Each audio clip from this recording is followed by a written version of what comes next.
Greetings, everyone. It is Tuesday, December 22nd, coming off of our very snowy weekend, leading us into the Christmas holiday.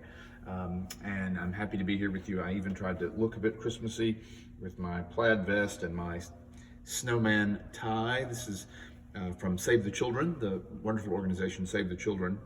And this design was done by a young girl named Maura, and she was 8 years old, and she called it Snowmen Singing Carols. So I thought that would be really appropriate since we have snow outside. So I'm happy to bring you this. This is the 15th episode of Hymns of Grace, and this is gonna be our concluding episode for at least for the holiday and into January. We'll take a little bit of a break, and we will be back in the new year with something wonderful and spectacular. We don't quite know what that'll be yet, but I promise we'll dream up something. So I thought today, so thanks to everybody that has sent in hymn requests. Happy for you to continue to do that. I keep the list running, so if we do more of these at some point, I'll have them. Don't ever hesitate to send me a message. But we've done some Advent hymns for the last couple of weeks. So today, being the week leading into Christmas, I thought we would do some Christmas hymns. And I won't call them carols because they really are Christmas hymns, the ones we're doing today.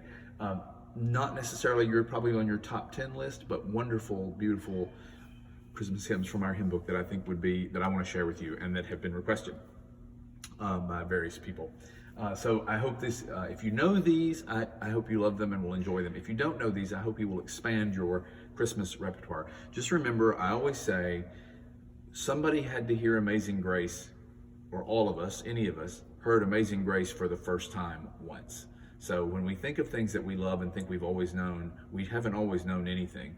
Everything was new at some point. So be open to some of these maybe less familiar Christmas hymns, but fabulous nonetheless. So our first hymn actually was requested by our wonderful associate, David Hines. He had sent me a list of hymns a while ago, and this happens to be a favorite of mine, and has some personal connection, which I'll tell you about in a bit. This is hymn 82 in our hymnal, Of the Father's Love Begotten. Let me just tell you about it first, then we'll talk about the hymn. I'll give you some background. The text first appeared in the 1892 edition of the hymnal and was matched in that and subsequent editions and with various rhythmic versions of the tune Divinum, mysterium.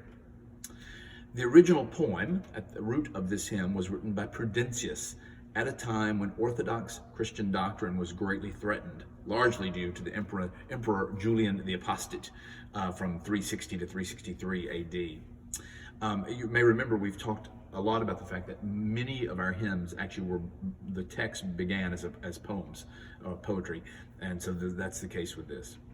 As a defense of the faith, this text is also a masterful poetic work and has a long association with the season of Christmastide. Parts of the text were also used in the Mozarabic rite for the festivals of the Blessed Virgin Mary. The current translation by John Mason Neal is originated in the Hymnal Noted, that's what it was called, the Hymnal Noted, published in London in 1854. There was a fourth stanza that has been omitted, and I would say appropriately. I'm going to read you the fourth stanza from our handy-dandy hymnal companion. This was the fourth stanza that was omitted. Thee let old men, thee let young men, thee let boys in chorus sing. So we've talked about men and boys. Now, matrons, virgins, little maidens, with glad voices answering. Let their guileless songs re-echo, and the heart its music bring evermore and evermore. So, old men, young men, boys, matrons, virgins, little maidens. We know that many of our older hymns have archaic language that is out of date, either from a socially appropriate or a standpoint, and that we are more open-minded, hopefully, today. And sometimes we let those things slide by because they're relatively inoffensive and they don't over-dominate the hymn. That verse needed to go because we don't separate, we try not to separate, certainly in the church, boys and men and women and girls, and then call the girls, maidens and little maidens. It's derogatory, honestly. So that is my opinion, but this is my show, so I get to have it. So I'm glad that went away. But what's left is really a wonderful hymn, and losing that does nothing but make this better, in my opinion. The tune, Divinum Mysterium, or Divine Mystery, is an example of a trope melody. That's T-R-O-P-E, if you want to look it up, from the late Middle Ages.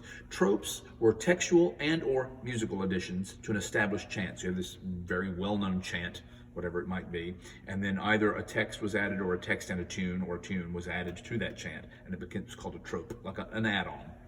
In this case, the tune and text formed a trope to the Sanctus of the Mass, the original Gregorian chant, Sanctus of the Mass.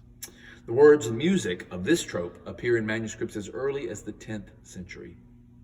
The tune can be sung. We've talked about a number of tunes that have different rhythmic options. In the hymnal, there might be two versions, one to one rhythmic option, one to the other. So melody basically the same, text the same, but slightly different rhythm. This tune can be sung in equal note values, more chant-like, or in triple time, which is supported by modern scholarship, that it might have been more like that. We don't know. None of those people were there at the time. Bruce Neswick, a good friend, dear friend Bruce, marvelous church musician in the United States, provided the harmonization for the hymnal 1982, which fits either rhythmic arrangement. You can do it both ways, and I'll show you. So I'm just going to say a quick personal word about this. And an association of this. I've known this hymn for years. I knew it even as a child growing up in the Methodist church. It was in our hymnal, our 66 Methodist hymnal. And I always loved it then. I always sort of thought it was one of those hymns that was a step or two above some of the other things. I couldn't say why, couldn't articulate why, but I always felt that. And I've always loved it in the sort of equal note chant version. Let me just play a little bit of the tune. And this is in the equal note chant version.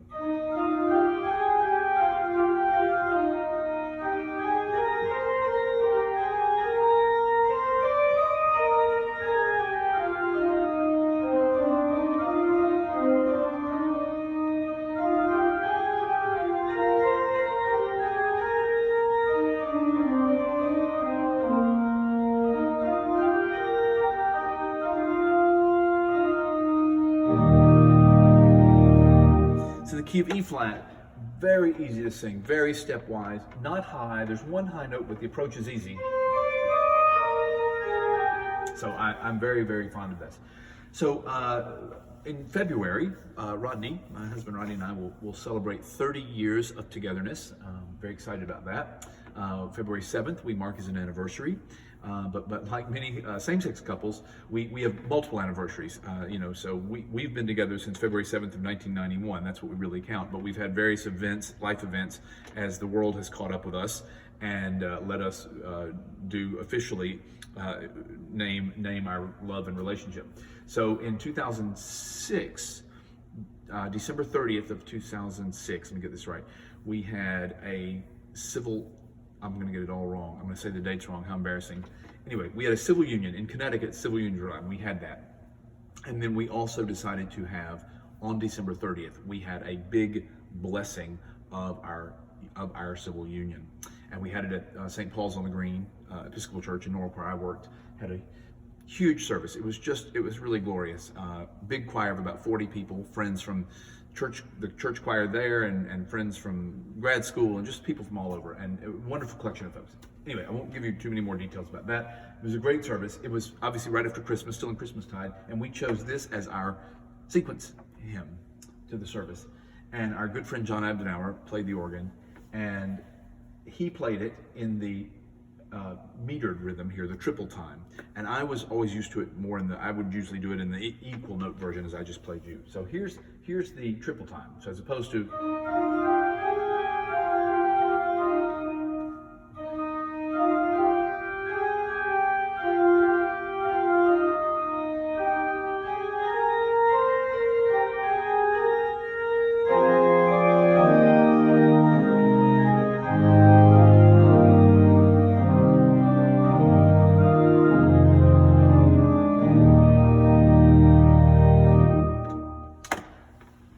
when we had it at our service, and as I was standing there with Rodney and we were singing it, we had 300 people at the service in this little church, and and John played it at a very grand tempo, and I just flipped and sort of changed my whole perspective, and love it now in the triple meter version.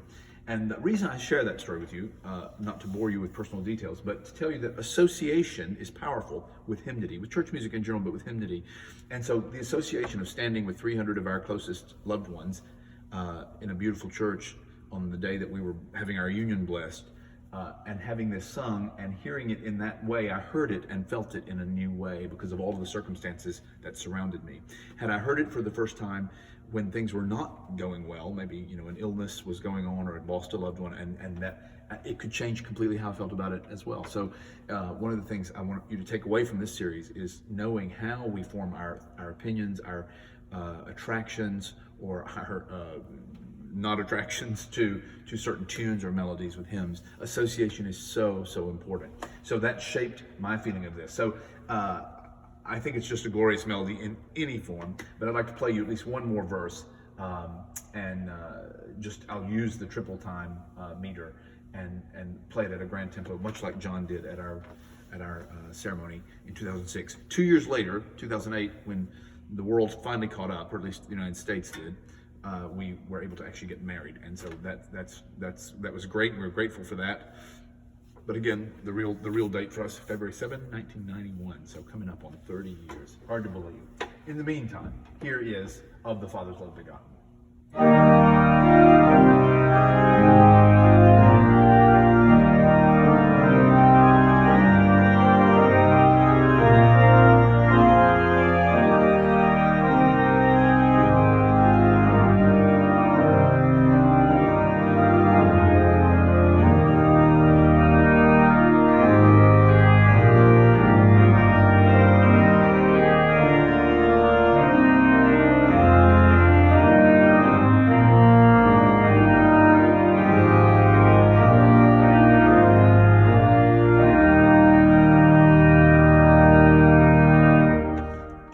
Of this wonderful hymn ends with evermore and evermore, and there's something very powerful about, reassuring about singing those words, evermore and evermore.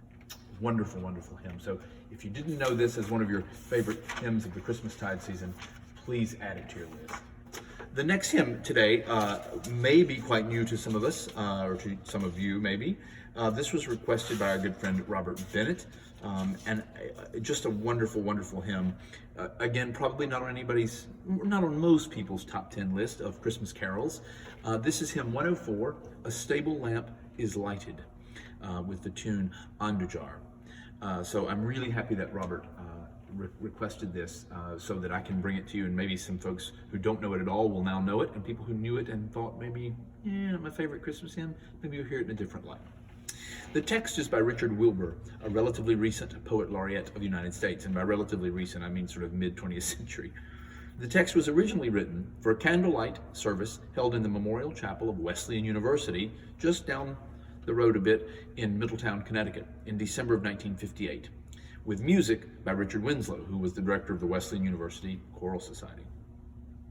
The text appeared in the program without a title, but with this scriptural quote from Luke above the text. I tell you that if these should hold their peace, the stones would immediately cry out. That line was the inspiration for the text. The Wilbur family used the poem for their Christmas card that year, and it appeared in several other poetic publications. Beauty and terror combine, I'm quoting the hymnal companion here because they said this so beautifully. Beauty and terror combine in the text to emphasize the harsh reality that deeply woven in the birth of Christ is the narrative of his death and resurrection. The three events are entwined irrevocably. At the birth of the small child, it was already written about the passion, death, and resurrection. The text first appeared as a hymn in 1969 in a Lutheran publication set to a tune by Paulette Tollefson, which she named Tollefson. Fair enough, she wrote it. The tune paired with the text in the hymnal 1982 was written in 1983 by David Hurd, who was professor of music and organist at General Theological Seminary in New York City. You've heard me talk about General Seminary before. We've even done a hymn tune named General Seminary. David Hurd's been one of our leading church musicians of the 20th and now into the 21st century. He's no longer at General. I believe he's back at the Church of St. Mary the Virgin in New York City in Times Square. Now, he wrote this in 83, and the hymnal is the hymnal 1982, but that just shows how publication works. The hymnal didn't actually come out then, so they were still adding things to it. The tune, Andújar, the tune is named for Lily Andújar Rogers, who was Mr. Hurd's choir director when he was a boy chorister. at St. Gabriel's Church in Hollis, Long Island. So it's a nice tribute. So just a few things about this. I'd like to read you a bit of the text. Well, let's do that first, and then we'll talk about the music. I have 2 hymn books here because our wonderful hymnal committee, in the accompaniment edition, so this is what I play from, or David would play from, the pew edition that everybody has, on some hymns, simply has the melody and the words and no accompaniment, especially if it's long and makes it. So that's what happens here, but it has to cross over the page, and you have to turn a page for the last 3 measures. Would probably like to think there's a way to have avoided that, but anyway, I have 2 books here. So I'll just read you a little bit of the text. A stable lamp is lighted, whose glow shall wake the sky. The stars shall bend their voices, and every stone shall cry. And straw like gold shall shine, a barn shall harbor heaven, a stall become a shrine. So powerful in imagery, this hymn, that Richard Wilbur put together as a poem. When you think of these sort of metaphors, stars bending their voices, straw like gold, a barn harboring heaven, a stall in a barn becoming a shrine. It's so powerful to read these, and you instantly, at least I do, and I would imagine you get the image. As soon as you read it, you get the image. That's powerful writing, I think. This child through David's city shall ride in triumph by. We're already on to Palm Sunday. 2nd stanza on to Palm Sunday. The palm shall strew its branches, and every stone shall cry, and every stone shall cry, though heavy, dull, and dumb, and lie within the roadway to pave his kingdom come. So we've gone right from this first verse about the stable, first stanza about the stable, to Palm Sunday and the leading into Holy Week. Yet he shall be forsaken. Here we are, Good Friday. And yielded up to die. The sky shall groan and darken. There again, the sky groaning. What a powerful image. And every stone shall cry. For stony hearts of men, God's blood upon the spearhead, God's love refused again. But now, as at the ending, the low is lifted high. The stars shall bend their voices. We're back to the star, back to the Christmas star. And every stone shall cry in praises of the child by whose descent among us the worlds are reconciled. Sorry, getting a little emotional there. I put that at the top of the list for hymn texts in our 1982 hymnal. What an extraordinary journey. We talked about hymns as journeys as well, and this one takes us. We start in the manger, and we go all the way to Palm Sunday, the crucifixion, and by God's grace, back to the manger. So amazing. So just a bit about the tune. It's not a hard tune to sing, but it's also, it's one of those that if you read music, it's helpful. It's in 6/8 time, which adds a little layer of complication, but not really, not so much. So here's just the tune alone.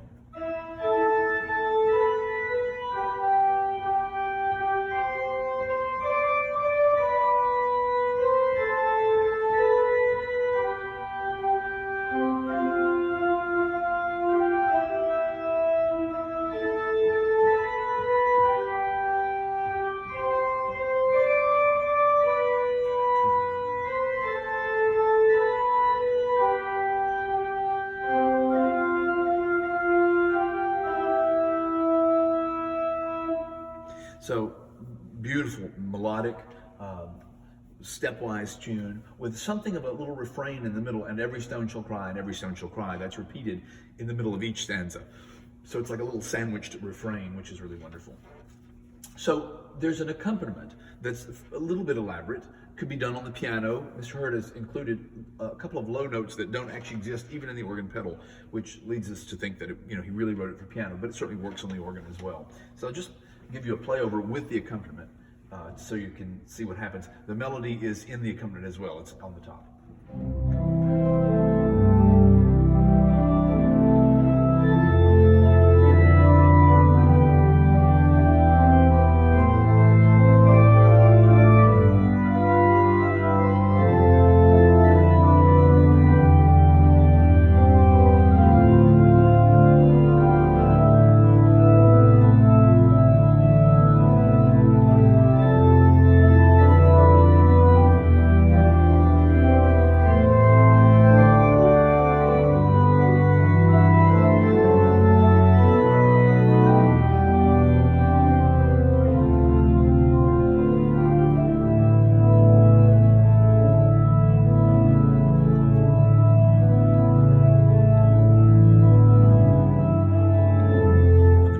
so beautiful.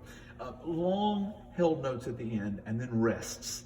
And that's what's hard for folks sometimes, are rests. Generally most hymns, we sort of start singing, we sing right to the end of the stanza, and then we start the next stanza. This one's a little more complicated. It makes a wonderful anthem. It certainly can be done by children. It's low, so a lot of it is low, so it doesn't always show treble voices in their glory, but could be done as a solo. So really lovely way, if you're a choir director or your church has a smaller choir, or maybe not even an organ, if you only have a piano, this works beautifully. So you have a really poignant, profound, and elegant Christmas Eve anthem right here, even if it's not done as a hymn. So I'd like to play one more stanza for you, and I'm going to build the organ up a bit if I can pull it off, up to the Every Stone Shall Cry, and then bring it back, and I'll end. He has a bit of a surprise ending. Here's what you might think would happen at the very end. I'll just play you the last tag.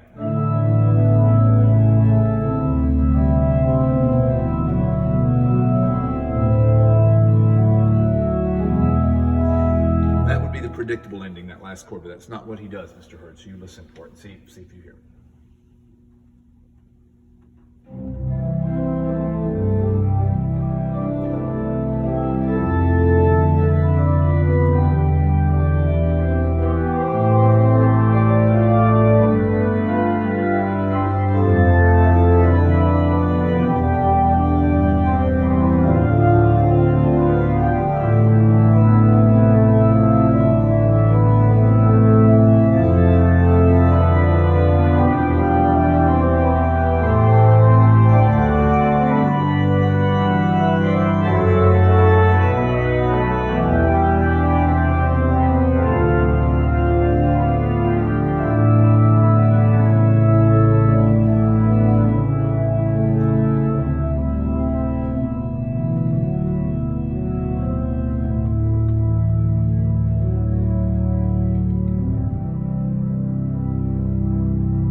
Not the predictable ending, and aptly so, I think beautifully written by David Hurd. So I commend that to you. And if you just want a Christmas prayer to say at home, sometimes people will say to those that work for church, I don't know how to pray. If you want to pray a Christmas prayer, read this. This is a marvelous meditation, even without the music, and even better with the music. All right, so to close out our program today, our Christmas program, we'll end with a bang, a bit of I try not to use gun imagery, sorry about that, that's an old habit. We'll end on a high note, how about that? We'll end with some excitement. So we're gonna do hymn 92, which is On This Day Earth Shall Ring, the great tune Personent, Hodie. And this was my request. So I figured I might get in one more hymn request of my own before the series ended. So I hope you enjoy this, though. I hope it means something to you. My introduction to this powerful text and tune date back to hearing a recording of the Memphis Boy Choir. I think maybe the first one they made. This was in the 80s with the director was John Ayer, and Diane Meredith Belcher was the organist for this, and they recorded it at St. Mary's Cathedral in Memphis, Tennessee, near my hometown. Wonderful building, St. Mary's, really, really amazing place. If you happen to find yourself in Memphis, Tennessee, go see it. The earliest known appearance of this anonymous text, Personet Hodie Voces Puerulae, dates to 1582 in the Pie Cancionis, where the 4 stanzas were given with the tune now known as Personet Hodie, which is named for the beginning of the text. The text and the tune seem to be parodies of an older Latin song dating to 1360. So we think of 1582 is really old. Well, then you go back a couple hundred years more. The English translation of the Pie Cancionis text was made by Gustav Holst's pupil, and here was a new word for me, amanuensis. Now maybe you all know that word, amanuensis. It means artistic assistant. Who knew? And her name was Jane Marion Joseph. This translation was first published with Holst's 1924 arrangement of the tune. The tune entered English hymnody in the mid-19th century when it was discovered by John Mason Neale, who wrote an Easter text for the tune, so before it got paired with these words. According to Holst's daughter, Imogene, the tune was probably written in 1916-17 as part of his 3 Carols. That was the name of it, was a set called 3 Carols, but it didn't get published till 1924. Personet Hodie means to sound or resound today. Hodie Christus natus est, today Christ is born. Personet Hodie, sound or resound today. So again, it's not a difficult melody, but you have to count at the beginning because there are two measures of rest, and there's this wonderful scale that goes down in the pedal in the organ or in your octaves in the piano, and then the melody comes in. And there's a wonderful refrain. We all remember refrains are powerful. People like refrains. Even if you don't get the whole stanza, you can jump into the refrain. And it's in Latin. So there are very few things in our hymnal actually in Latin. This is Ideo, Gloria in excelsis Deo. Now, Gloria in excelsis Deo, we might know, of course, is glory to God in the highest from the Gloria itself. It's on our organ case here at Grace. We talked about that back when we did the tour. Ideo is therefore. So therefore, glory to God in the highest. So blah, blah, blah, all of this, therefore, glory to God in the highest. And you get this wonderful sort of like bells ringing, like tower bells ringing in the right hand of the organ or piano. So you would hear that on the refrain. So here's the melody.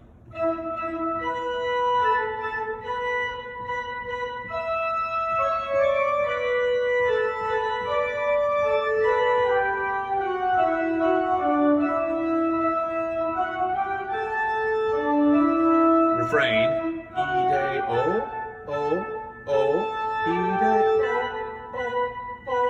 ide o gloria in excelsis Deo. So it ends on a major chord, even though it's largely in sort of a modal minor key, but it ends on a major chord. So what I thought I would do today is I'll play you two stanzas, and on the second stanza I'll add the Zimbelstern, which you've heard us talk about before. Certainly appropriate to do that because of the bell effect. And I just thought I'm going to add, give me 2 seconds. I always have to ask David, where are the chimes? Got it, gallery, great, got it. I'm going to just add this. So I'm going to add, I don't know if you'll hear the chimes because the organ's going to be loud, but I'll add the chimes, they'll be playing as well, so that you hear these effects.